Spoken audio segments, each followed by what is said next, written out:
Hello friend, আজকে তরমুজ আর টক দইয়ের বরফ বানাবো। দেখো তোমরা, টক দই নিয়ে নিয়েছি এবং তরমুজ নিয়ে নিয়েছি। নেওয়ার পরে এই তরমুজের রসটা ভালোভাবে আমি টক দইয়ের সাথে মেশাচ্ছি। টক দইয়ের সাথে মেশানোর পর একটুখানি চিনি দিয়েছি, চিনি দিয়ে তরমুজ, চিনি, একটুখানি জল দেবো, হালকা পরিমাণ মতো জল দিয়ে ভালোভাবে ওটাকে ফেটে নেবো, ভালোভাবে তৈরি করে মিশ্রণটি। তারপর তোমার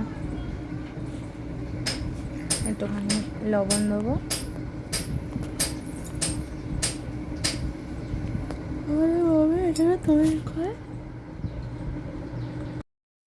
এটাকে ভালোভাবে লবণ দিয়ে তারপর তোমার একটুখানি গুলে নেবো। গোলার পর তারপর এটাকে ছেঁকে, ছাঁকনি দিয়ে ছেঁকে প্রত্যেকটা গ্লাসে এটা বসিয়ে দেবো।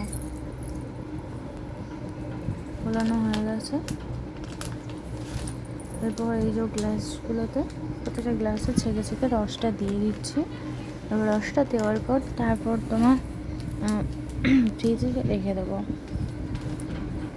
এই যে রসটা দিচ্ছি, পুরো কাপ হচ্ছে 5টা কাপের রসটা দিয়েছি। 5টা কাপের রসটা দেওয়ার পর তারপরে এগুলোকে আমি ফ্রিজের মধ্যে রেখে দেবো। ফ্রিজের মধ্যে রাখার পর প্রায় সকাল থেকে সন্ধে পর্যন্ত হয়ে যাবে। যখন বরফে পরিণত হয়ে যাবে এটা, তখন তোমরা এটাকে বাইরে বের করে এটাকে খেতে পারো। এটা খুব সুন্দর টেস্ট আর বেশ ভালো লাগে।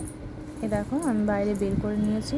বাইরে বের করে এ দেখো বরফটা তৈরি হয়ে গেছে পুরোপুরি। আমি ডাঁটি দিতে ভুলে গেছিলাম, তোমরা পারলে একটা করে ওই বরফের ডাঁটি দিয়ে দেবে। এ দেখো আমি খাচ্ছি, আমি খাওয়া শুরু করে দিয়েছি অলরেডি। এই প্রথমবার আমি ট্রাই করলাম, এবার তোমরা দেখতে পারো। আমার তো বেশ ভালো লেগেছে।